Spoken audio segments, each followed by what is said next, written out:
Uh-huh. I just feel like I've been around the block, ripping up fantasy stock, working around the clock. Look at the view from the top. Researching rookies a lot? No, I just be listening to pods. Yeah, one in particular, I'm just a messenger. Let me just pass on the rock. Browning, brunning, pruning, pronouncing ain't what he's doing. What he's doing is not losing, but infusing you with new things. And there's Dennis the Bennett, yeah. The man is a menace, yeah. Building a dynasty, some of the finest things. Promise you, you won't regret it. Sly as a fox, cultured in pop. Give him his props. Here is a thought, here is a box, and you cannot compare them at all. So don't even try. Careful with the news, but when you use a take, I take up Tony Fire. I mean Dyer, because anyone else is a huge mistake. Whoa, fantasy round table, fantasy round table, yeah. Fantasy round table, come take a look at the crown, baby. Hey, fantasy round table, fantasy round table, woo. Fantasy round table, come take a look at the crown, baby. Go. What is going on, everybody, and welcome to another episode of the Fantasy Football Roundtable podcast. It is Monday, June 6th. We are back here live to discuss the AFC running backs, the top half. We've got 8 through 1 today as we're continuing our Positional depth series. It is myself and Dennis today. No Matt Fox. We are proud, though, to be a part of the Pigskin Podcast Network. You can find them at PigskinPodNet on Twitter, or you can search the hashtag TPPN. Dennis, it is Monday. I'm assuming you had yourself a good weekend. How is everything going for you up there in Ohio? We had 45 minutes of the fiercest rain I think we've had all spring today.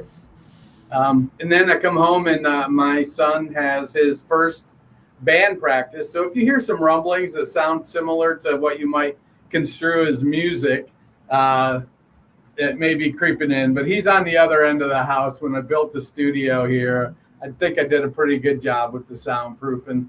But it's exciting. As somebody who played in bands in my younger days, I'm fully supportive of this endeavor, and it's taking all of my being to not interject myself into his band development process.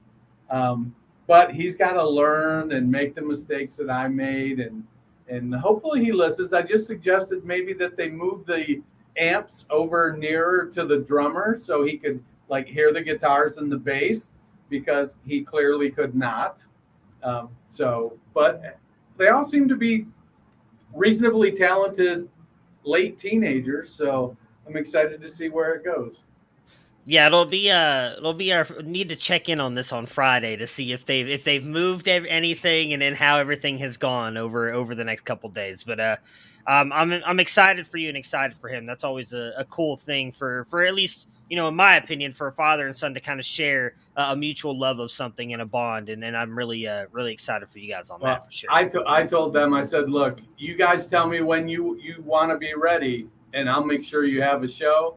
My son from my first marriage is a bass player in a working band here in Columbus. And so getting them 45 minutes on a stage is not going to be an issue. So my goal is to maybe help spur them to tighten things up. And, I already have hit him. He's like, well, we're going to have practice. And I looked at him and I said, son, professionals don't practice, professionals rehearse. Yeah. There you go. All right, so we are, as I mentioned, doing the Positional Depth Series, and we are going to finish up the AFC running backs today. We've got 8 through 1 that we are going to discuss. But just to give you guys a recap, if you missed last week's episode, starting at 16, moving up to 9 in our consensus ranks, was the Houston Texans, Miami Dolphins, the Jacksonville Jaguars, Kansas City Chiefs, the Buffalo Bills, the New England Patriots, the Las Vegas Raiders, and the Tennessee Titans finished out as Team 9. Again, that's different ranks from Dennis, myself, and Matt Fox. We kind of ranked them differently on how we feel the position of the depth of the position. There we go. And the top tier talent here for the AFC running back. So that brings us to number 8. We were all fairly close here. I was a tad bit higher on it than you and Matt Fox. And when I say a tad bit higher, I literally mean one spot. Both you and Matt had the Jets at 9. I had them at 8. So, Dennis, what had them close to being a top half team for you when it comes to the running back depth? You know, we all have high expectations for Brees Hall. And we had high expectations for Michael Carter until Brees Hall was drafted. That being said, teams are going to multiple back production profiles. So I think that Hall and Carter are both going to be productive. This is an up-and-coming offense with Zach Wilson, Garrett Wilson, Corey Davis, Elijah Moore. They signed a couple free agent tight ends. They've invested in the O-line. So from an offensive perspective, I think this team could be a real surprise for fantasy because their defense needs some work. So if your defense is giving up points, what's your offense need to do? Your offense needs to try to score points. And with Brees Hall, who we've seen as a competent 3-down back, and Michael Carter, who we've seen perform in a 3-down role, albeit kind of in a rotational basis with Javonte Williams. I feel like Hall and Carter, a first-year guy, second-year guy, both young. Tevin Coleman is I don't know if he makes the team. Ty Johnson, serviceable backup. I don't know whatever happened to LaMichael Pirine. I thought he was going to be more. And they also signed Zonovan Knight as a free agent. So at the top end, the top couple backs, they're pretty strong, I think, and going to be productive. And they're young, and so I think that gives them a pretty good shot to be fantasy relevant for the next 2 or 3 seasons, just as they sit. Yeah, that's kind of why I put them in the top half. They made 8 for me, which was the cutoff here, obviously, for the top half, for there being 16 teams. Brees Hall, I think, is just going to be amazing, and I have him very high in my dynasty running back ranks as it is. I just really like his game. I don't think he's quite as fast as he showed at that 40. I know there's a lot of talk that track's been a little bit juice, and I would not be surprised if that is not true. But I do think he is above average athlete, and he is a really good receiving back as well. And I do like Michael Carter and Ty Johnson. Ty Johnson was okay last year. I do think Michael Carter can be good in a backup role or filling in if Brees Hall were to go down. I'm with you on P, Ryan. I had a lot of hopes for him coming out. That just hasn't really been realized, whether that's maybe he just wasn't as good as we had hoped he was, or just the Jets, for whatever reason, don't want to use him. I don't know. But I still like the top end of those two guys. And I do kind of like Zonovan Knight as possibly being a good receiving back if he's used the right way. But he's obviously going to be buried there because both Michael Carter and Brees Hall are very good receiving backs as well. And those are going to be the two top guys getting the touches. At 7 was the Cincinnati Bengals. They came in with a ranking of 7 and 7 for you and me. And then Matt was a little bit higher on them. He had them at 6, but again, fairly close. I actually think this whole top half, we were all fairly close on all of our rankings. For me, a lot of it was Joe Mixon. We finally saw him stay healthy last year and really kind of produces that top 12 running back we had hoped he had been for the previous couple seasons beforehand. Came out, had a really good season.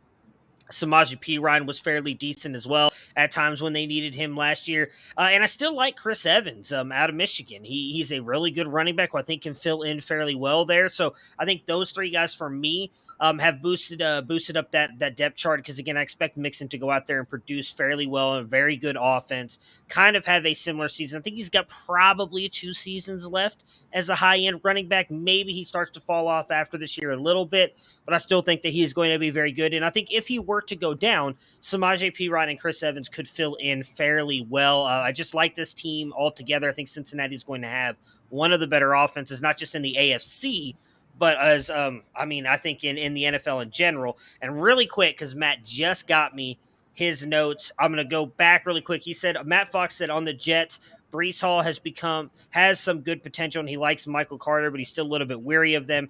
And then on the Bengals, he said Joe Mixon is a stud. He's a little weary of what is behind him, but he thinks Mixon is enough to put them up this high. So, Dennis, me and you both had them at 7. Your thoughts on the Bengals? Yeah, big Joe Mixon fan, and he's still not terribly old. He's, 26 now, a few years under his belt. And I believe that this is going to be a high-powered offense. The wide receiving group is going to open up the offense and allow space for the running backs to operate. And we know Mixon is a 3-down back. He's got great size, 6 foot, 225 pounds, excellent pass catcher. I wanted to put them higher. I believe Chris Evans is going to be a pretty good back, but right now their primary backup is, great value David Montgomery and Samaje Perine. He does everything kind of just like David Montgomery, just not as good. He's a capable pass catcher. He's not. He doesn't have any wiggle to his game. He doesn't have any top end speed. He's a veteran guy that just doesn't really make mistakes. He just isn't going to get you anything more than is blocked. And so until they can get some more talent behind Mixon with a higher priority, and I don't know if that's going to be Evans. You and I both like Travion Henderson coming out, and he didn't really pan out into anything. I think they got Puka Williams on the roster as well. Let me get here real quick. They do. Yeah. They signed Elijah Holyfield, who's Holyfield makes Samaje Perine look like Usain Bolt, so I'm not expecting anything out of that. So, honestly, if Mixon being proven as a top tier back really is what puts them ahead of the Jets, for instance, I think in a year, if Breece Hall comes out and puts up, 60 catches and 1,100 yards, I think we'll move him ahead of Mixon because, well, he's 4 or 5 years younger now. So I like what the Bengals have as far as an offense. I think if we're rating offenses as a whole, the Cincinnati Bengals offense is probably going to be top 3, 4, maybe 5 in fantasy point production. So I'm really looking forward to, doing that at the end of this whole exercise. Yeah, I really expect them to be pretty high up as well. It was for me, and I think I mentioned this on the show last week when we were talking about these. Like, for me, there's a tier break after the top 2. And then, like, the rest of, 4, the top teams for me are very interchangeable. Like, it was very minute changes that kind of forced me to put teams up and down here. So I'm really excited, like you said, to see it where we kind of stand at the end of all this, where, we kind of put all these teams together. So that puts us at the Los Angeles Chargers, who we had each of us within a different spot of each other. So you had them the highest at 5. I followed right behind you at 6. And Matt Fox had them at 7. Matt Fox's thoughts here on the Chargers were Eckler has been good, but those behind him have not replicated that production. Maybe that changes with the draft of Isaiah Spiller. It is a solid group, but he still has some serious questions. What are your thoughts on the Chargers? The Chargers have been looking for that Latavius Murray, Mark Ingram complement to Austin Eckler for about 4 years now. They've drafted Justin Jackson. They've drafted Joshua Kelly. They've drafted Larry Roundtree. And this year they drafted Isaiah Spiller. And I think this year they hit it. They got a gift handed to them when Spiller fell in the draft because of his poor workout. But I think if you look at the tape, Spiller is – I think if Eckler goes down, Spiller can step into a 3-down role and be very, very effective. Austin Eckler is still the guy there. He's going to play that Christian McCaffrey type role, 275 carry McCaffrey. Eckler has been on his show with Liz Loza talking about the need to manage his carries because he recognizes he's a 5'10", 200-pound running back, and rushing the ball 275 times is not going to be good for his career or the Chargers. So I think he's looking at 100-plus targets pretty easily with Justin Herbert. I think Spiller probably is equal to or leads them in carries. But Eckler also was super efficient in the red zone last year, And so I'm not sure he's got a 20 touchdown season in him this year. I think he takes a step back from that. At 5, honestly, I probably could have slid him back a spot or two based on Spiller being unproven and the other guys on the team not really meeting the potential they were drafted for. But I think the Eckler-Spiller combo is going to be pretty solid. Yeah, I was thrilled when Spiller went there. He's a guy that I was still fairly high on in my film grades. I think he's a very good runner, really good patience, pretty good burst. I think he does really good work behind the line of scrimmage, finding the right holes, really good vision. He doesn't have that top end speed, and I think that hurt him because we saw Breece Hall test with that. And Isaiah Spiller didn't, as you mentioned. But I still think he's a damn good running back. He's a really good wide receiver, running back. But I meant he does have good hands like a wide receiver. Was a play last year. I want to say it was week 2. It may have been week 3. Don't remember exactly who they were playing, but he mossed a defensive back in the corner of the end zone to bring down a touchdown pass for Texas A&M. He is a much better receiver than I think many give him credit for. And I do think that you are right. He will likely get a decent amount of workload this year with the fact that Eckler does not want those carries. And I don't blame Eckler for that at all. They were really hard for me to rank. I think I ended up with them at 6 because, as you mentioned, I think Eckler is a little bit better than Joe Mixon just based on what we can get from him from a fantasy production. I think that offense is going to be very close to what the Chargers and Bengals are going to be. And I've seen Eckler do it more often because even though he's dealt with injuries throughout his career, he has not missed as many games as Mixon has. So I kind of bumped him up a little bit, but I do think it's fair to say that realistically behind Eckler, we have the same issues we have behind Eckler that we had with Joe Mixon and the Bengals. We like a couple of these guys.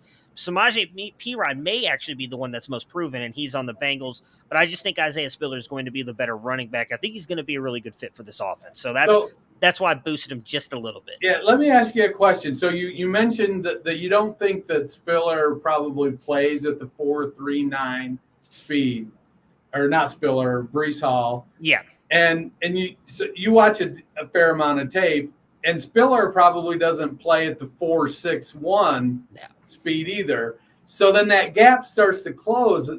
On film, how close is that gap when you look at their play speed for you? So for me, I've always thought that Breece Hall was faster. I did not think he's 4.39 fast. If you see him, there are times that he is caught from behind on long plays. You're not getting caught from behind if you're running 4.39 most of the time. He has been caught a fair amount of times. The big difference I will say for them is you can see Breece Hall get those long touchdown runs more often than you see Isaiah Spiller do them. I don't even know. I could pull it up really quick. I couldn't even tell you off the top of my head what Isaiah Spiller's longest run is, but I imagine it's not much. And that's kind of my biggest thing with them. But I also don't just trying to think of where I don't know why I'm just saying that. I could pull it up because I graded both of them on that. If I can just find my this is wonderful stalling tactics here as I slowly type in my stuff here and find out where I put. There we go. So let's find. Okay, that's not working. Why is this not right? We'll find that in a second because I'm apparently not pulling up the right thing here. But I did not have them graded that close on that. Breece Hall had a fair amount of separation for me in my film grades. It was Breece Hall. Wish I could remember who was at 2 because it was a good running back that was drafted ahead of him, and now for the life of me, I cannot remember who the other running backs. I'm completely blanking on everybody in that draft besides Kenneth Walker was number 2. Thank you. Only one I could think of was Kyron Williams, and I know it wasn't Kyron Williams. Kenneth Walker, and then Isaiah Spiller. I want to say the difference I had between Breece Hall and Kenneth Walker was a couple points, and then Kenneth Walker actually only beat out Isaiah Spiller in my stuff by 0.2 points. So there was not a massive difference between those two. But I do think there's a slight difference, but it is not what you just mentioned. It is not a 4.61 and a 4.39. I really think if they were both to go out there and rerun their 40s, Breece Hall probably runs more of a 4.44, something like that. And Spiller's probably a low-end 4.5. It's not a massive difference in my opinion, but I could be wrong on that. And I will see if I can find my my stuff here because now I want to know, and I'm a tad bit frustrated that I can't pull it up. But we will move on to the Pittsburgh Steelers, and I will let you talk about them as I go find this. So we had them ranked same thing, one spot difference between the three of us. Matt was the highest at 4. You had them the lowest at 6, and I had them here at 5. Matt Fox's thoughts here on the Steelers were. Well, I just keep getting kicked out of my DMs now. Najee Harris is great, but not much behind him. So I will admit Najee was a big factor for why they were ranked where I had them, but you did have them the lowest here at 6. Your thoughts on the Steelers? So I really wanted to put them up because, like, if I'm looking, redraft, running backs, PPR, Najee is my RB2. I think I got it Taylor, Najee, CMC is how it feels to me right now if I had to rank them today. But Benny Snell is his backup, and Benny Snell is going undrafted in startups. I mean, I like Benny's, I referred to Samaje Perine as great value, David Montgomery. Well, Benny Snell, I think, is like dollar store Samaje Perine. He needs a giant hole to get through. He just doesn't have any quickness at all. And I want, I want to like him because if Harris goes down, Snell is going to get opportunity. I don't think that they're going to be hammering Anthony McFarland up the middle. Benny Snell is going to be the primary ball carrier. McFarland will catch some passes, but they really don't have a lot after that. And really what puts the Steelers above like Tennessee with Derrick Henry is simply the age. I know Najee came in a little bit older, but Henry's almost 30 and Najee's 25 now. There's a substantial gap in the age there. I like Najee Harris a lot, but I agree with Matt. There's nothing behind him. If like I said, if Harris gets injured, there's going to be opportunity for Snell, but I don't know how much production you're going to get out of that opportunity. All right, so I was able to find my stuff here. So on the breakaway speed category, I had them ranked Breece Hall with a 6.9 and Isaiah Spiller with a 6.3. So 0.6 point difference, however much that matters to you. And just kind of like looking through their stats. So I'll be honest, I did not realize Isaiah Spiller actually had his longest run was 85 yards. So that's not that bad. I did not. And what's funny about that too is I say that it happened in 2019, which was his freshman season, where most people, if you ask, will say that was his worst season as like a running back. So I find it very interesting that was where his longest run came from. His other two were 57 and 67 yards, where Breece Hall's were 57, 63, and then 76. I think, again, the biggest difference would be their breakaway runs, which is categorized as like anything over 15 yards. Breece Hall had 22, 25, and 13 in his 3 years, where Isaiah Spiller only had 12, 15, and 18. So he never broke that 20 mark, which I think, again, just speaks to he's got really great bursts. Like when you see him burst out the line, but he just doesn't have that long speed to keep it going. But on to the Steelers. I am with you. It was realistically Najee that boosted them this far up for me. Again, I really don't think there's a lot of great depth out of these top teams, so it kind of just came down to how I feel about the top end running backs. I mean, Benny Snell is what Benny Snell is. He's not going to be anything special, and I think if Najee goes down, they're not going to be that good. I think we both kind of liked Anthony McFarland, but I know you've said it on here before. Maybe we ranked Anthony McFarland so high because of what we watched him do in one game against the Buckeyes. I don't know, but he just really hasn't been able to pan out. I like Jalen Warren, the rookie they got out of Oklahoma State, but I don't know that he carries an offense either. So it's really just Najee Harris that is carrying them for me. But again, it just came down to, for when I was looking at these guys, it really just kind of came down to who the top guy is and how much I like him, because I really think the only team that's got great depth, in my opinion, are teams 1 and 3, actually, in my rankings. I don't know that 2 does. 2 is being anchored by a great player, and I'm not even really sure that 4 does for me. Maybe they do. Maybe I'm discounting that a little bit because I don't know. Maybe I just because it's an AFC North team and I just dislike them. But I do find it also very interesting that all four AFC teams, AFC North teams, made the top half of this list.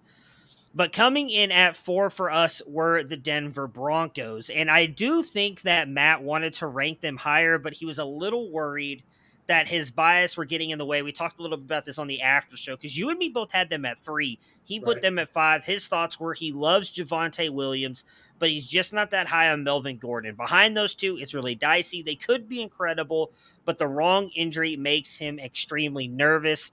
I kind of disagree with that. And now we both know that he is not really a big fan of Melvin Gordon.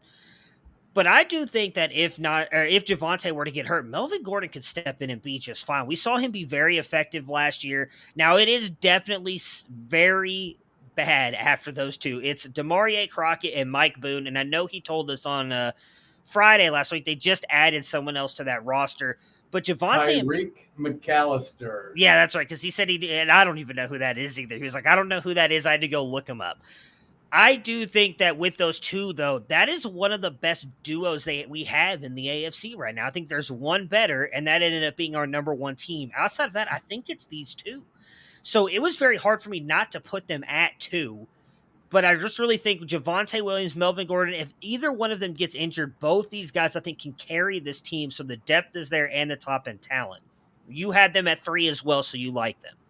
Yeah, Javonte Williams is a great talent, and I agree with you. Melvin Gordon, they take a very small step back with if Javonte gets injured. Honestly, I probably have Melvin just a tick higher than Kareem Hunt. Kareem has been very efficient, but I think Melvin is a little bit more explosive as a running back in general than Kareem Hunt. But the difference, there's a bigger gap between Chubb and Javonte Williams right now. And I don't think we can write off Mike Boone just yet. He showed out well when he had opportunity in Minnesota. Now the first week when everybody's like, "Oh, you got to play Mike Boone," when Madison, I think there may be some residual resentment towards Mike Boone as people were headed to the playoffs, and then he went off the next week. But he was a good back out of Cincinnati. So if Javonte gets injured, I don't think we see Mike Boone and Melvin Gordon split like we'll see Javonte and Gordon split. And if Melvin gets injured, I don't think we see Javonte and Mike Boone split like we'll see Javonte and Melvin Gordon. But I do think that they have confidence in Mike Boone. And until they had enough confidence in Mike Boone to say to Melvin Gordon, this is what we're going to pay you to come back. If you think you can get a better deal, you go get it. And he went out there and spent a long time trying to get it. And then they said, no, this is really what we're going to pay you. We want you back, but this is what we're going to pay you. We believe in this guy. If you think you can get $5 more somewhere else, you can go there. We're not going $5 more. So I think they have pretty good depth. I think they don't have quite the top end as the top two teams for me. But I'm not afraid of them losing one back right now.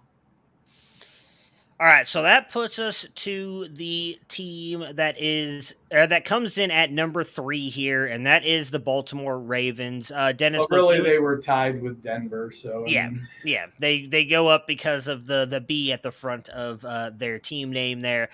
We both had them at 4. Matt Fox had them at 3. Matt's thoughts here on the Ravens was that he likes J.K. Dobbins and Gus Edwards. This is a team that always seems to weather injuries and loves to run the ball. What are your thoughts here on the Baltimore Ravens and their RB depth? The biggest issue I have is that they sometimes can get a little squirrely with Lamar running the ball, and that can impact the running back production. But J.K. Dobbins, Gus Edwards, very, very good at the top of the rotation. They did sign Mike Davis as a veteran presence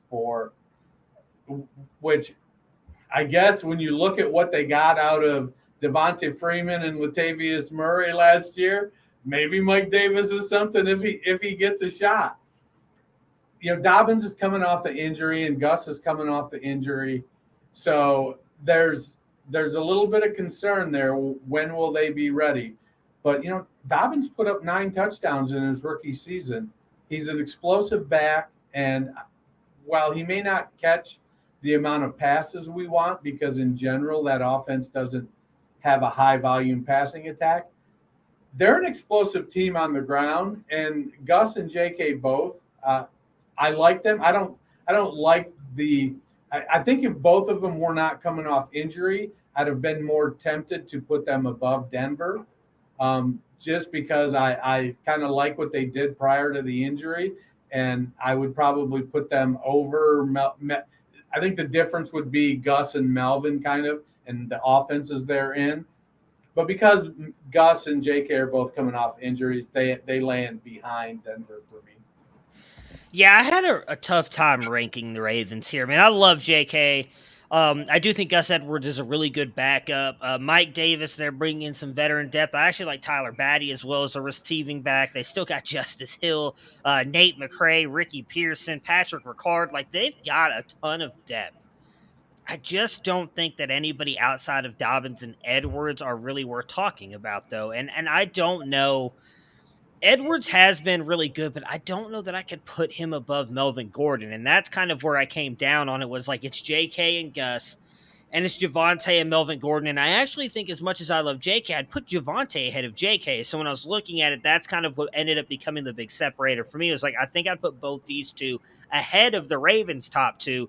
And I really don't think if JK and Gus were to go down again, as successful as Baltimore has been running the ball, and they do seem to build their team around it, I don't know that I trust Mike Davis and Tyler Batty and Ben Mason and Nate McCray to really be able to produce the way that Gus Edwards and J.K. Dobbins can. So, or if we were talking about Denver, like I said, if Javonte were to go down, we expect Melvin Gordon to still, maybe not 100% of what Javonte could do, but 75 to 80 probably. So that's kind of the big separator there for me. Definitely have a ton of depth, and I do think that they're going to be a very good team, hoping both J.K. and Gus Edwards come back healthy, because they're just two great players, and I'm excited for that. I'm excited to see, hopefully, J.K. get a full season of football in this year. But, yeah, they just came in just below for me as well. Number 2. So you and me both had this team at 2. Matt had them at 1, but then he switched his vote up, and he decided to put them at 2 as well, and that is the Indianapolis Colts. His thoughts were Jonathan Taylor is the best running back in football, and he had them number 1 because of Taylor, and he likes the supporting cast well enough. And I do kind of agree with that. I put them at 2, and I thought about possibly moving them down here and there because I just don't love the depth behind them. Love Jonathan Taylor, best running back in football by a wide margin. But we've also seen Nyheim Hines, I don't think, can really carry the load if Jonathan Taylor were to get hurt. You got Deion Jackson, you got Phillip Lindsay, you got Devontae Price, who Mel Kiper really liked, CJ Verdell out of Oregon, who's shown flashes, and then Tyson Williams out of Baltimore, who showed flashes last year as well. I just don't think this running game will be as effective if you lose a guy like Jonathan Taylor, because he's just so special. That's just like losing Zeke in his heyday, or Le'Veon Bell for the Pittsburgh Steelers, or I'm trying to think of recent running backs who've just been absolutely dominant.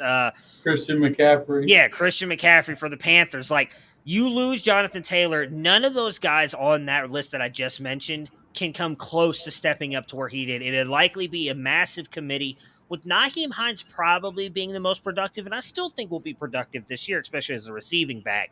But outside of those two, I don't love the depth. And so that's what put them at 2. I've argued with myself for a long time between them and my number 1 team. But when we get to the number 1 team, people are going to think it's biased. You probably have already figured out who it is. I just think the depth is there. So what were your thoughts on having the Colts at 2? We got a lot of Ohio State jerseys in our background. I agree that Jonathan Taylor is the best running back in the game right now. But I don't think he's that far ahead of Nick Chubb. I think the issue for me is how the Browns use Nick Chubb versus how the Colts use Jonathan Taylor. And it comes down to volume. Chubb just doesn't get quite the volume that Taylor does. But Chubb is every bit as explosive as Jonathan Taylor. He's probably a little bit more powerful. I think he catches the ball as well as Taylor does. And so I love Jonathan Taylor. But when you look at the bottom 4 running backs that are currently on their roster, it's like literal. It's like Frank Reich said, all right, now we're going 0 RB. And the bottom, he's Lindsey, Deion Jackson, Tyson Williams. Now, Devontae Price, I think if I remember correctly, he received the highest pass blocking score from Garrett Price over at Dynasty Nerds. Great pass blocker, kind of an upright runner, little explosive. I don't remember. I feel like CJ Verdell was a lot hotter name a couple seasons ago, and then he kind of faded in his college career. It is one after you get past Jonathan Taylor, it's kind of a 0 RB mishmash of running backs, and there's going to be a lot of people getting touches. It'll be I think if you took Taylor off this team and made Bill Belichick the coach, he'd love the running back room because I can use a different running back to do something different on every single play. Yeah, I would imagine there's not a lot of running back rooms Bill Belichick hasn't looked at and loved because as long as it's got, he probably hates Denver's because they've only got the 4 guys, but if you've got 5 or 6 running backs on your roster, he's probably pretty happy. So that brings us to our number 1 team, and that is the Cleveland Browns. We all have them ranked 1. Again, Matt just moved his up there, and he said he had him at 2. But they have the best running back room top to bottom. He just liked Taylor a little bit more, which is what had Taylor at number 1 for him. And, I agree with him. We were just talking about it a little bit. Nick Chubb, we know how good he has been. And I think the biggest issue with him is he just doesn't get used enough. I know I've complained about it throughout seasons the past couple of years when they're getting down the stretch, trying to close some games out, and they seem to pull him off the field in crucial drives. But when he is not out there, we know Kareem Hunt can play just as well. We saw Dearness Johnson step up and play really good during times last year with both Kareem Hunt and Nick Chubb injured. I don't really have much hope for John Kelly or Johnny Stanton, but Jerome Ford is a running back that I really liked. A friend of mine, Austin Nace, had him ranked very high in his running back ranks. He's liked him for the past couple seasons. He was a high-end recruit that went to Alabama, transferred out, and he did this before the one-year transfer rule or the one-time transfer rule, so he actually had to sit out an entire season before playing at Cincinnati, and he had 2 really good years at Cincinnati. He's a really good runner and a really good pass catcher. We've talked a little bit about this. I can't remember if this was on air or off air, but we both talked about this could be the reason that they trade Kareem Hunt at some point in time in the season because they've got him. They just re-signed Dearness Johnson, but all 4 of those guys, in my opinion, can produce. If any one of them gets hurt, if Chubb gets hurt, we know Kareem Hunt can do it. If Kareem Hunt gets hurt, we just saw Dearness Johnson do it last year, and I think that Dearness Johnson and Jerome Ford would pair together to make a pretty good duo if those top 2 guys got hurt. I'm with you. I don't think there's a massive separation between Chubb and Taylor. It's just the usage and why we don't get to see it. And I think I said this to Ray Garvin recently, and it's really an interesting thing when you go back and look at it. And I feel I don't want this to sound like I'm making light of this because I'm not. But I think the bad decision that Kareem Hunt made in that hotel room in, I think it was Akron, or I can't remember where it was at, but here in Toledo, the decision he made that obviously where he stupidly did what he did cost the Chiefs multiple Super Bowls because I think that offense would have been almost unstoppable with him being there at running back. And I also think it kind of robbed us of seeing what Nick Chubb could truly be as the lone workhorse in a backfield. Because I think he's a better receiver than he gets credit for. They just don't throw the ball to him because they have Kareem Hunt, and they don't use him the way that he could be used because of Kareem Hunt. So I'm with you on the usage part for Chubb.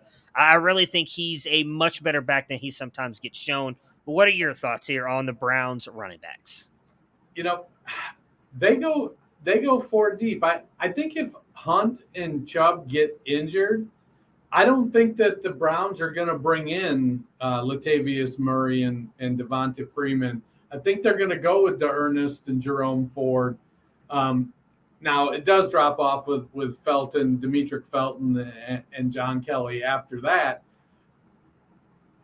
But they showed last year that they're comfortable giving Ernest Johnson 20, 25 touches for a few games. And I think that's the kind of player you want as your RB3. I feel like if Jerome Ford plays really well, it wouldn't surprise me to see Kareem Hunt move this training camp. But we saw when when the draft was rolling around that most of the teams have filled their running back position at a level they're pretty comfortable with. And we saw a lot of running backs fall in the draft even further than we were expected. So at 27 years old, I think is where Hunt is now. They're not going to get a lot for him. You're looking at a 6th or 7th round pick probably, especially given what he's making as a backup.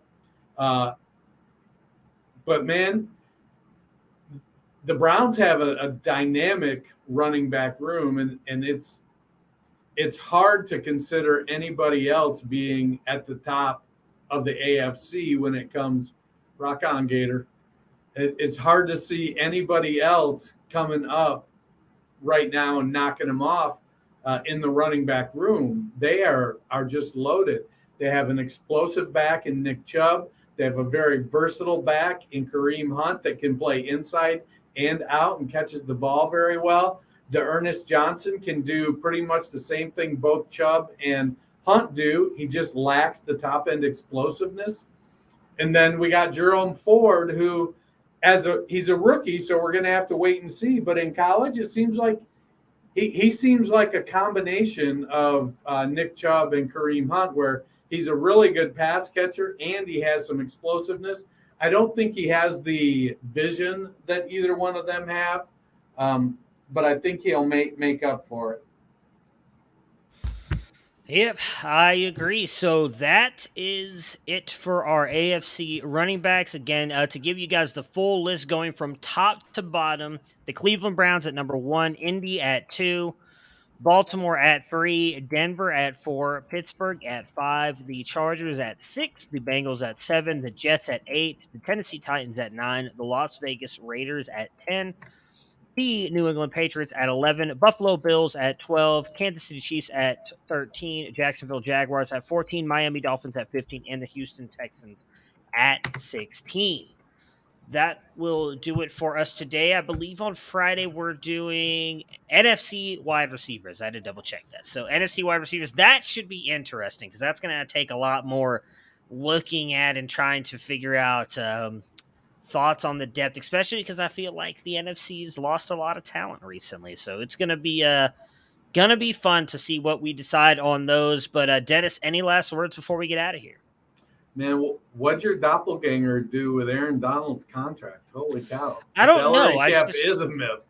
I just saw that he is supposedly going in for physical. I didn't even see what his contract was. It was like $60 million, $80 million or something like that. Extended him till he's like 35 years old.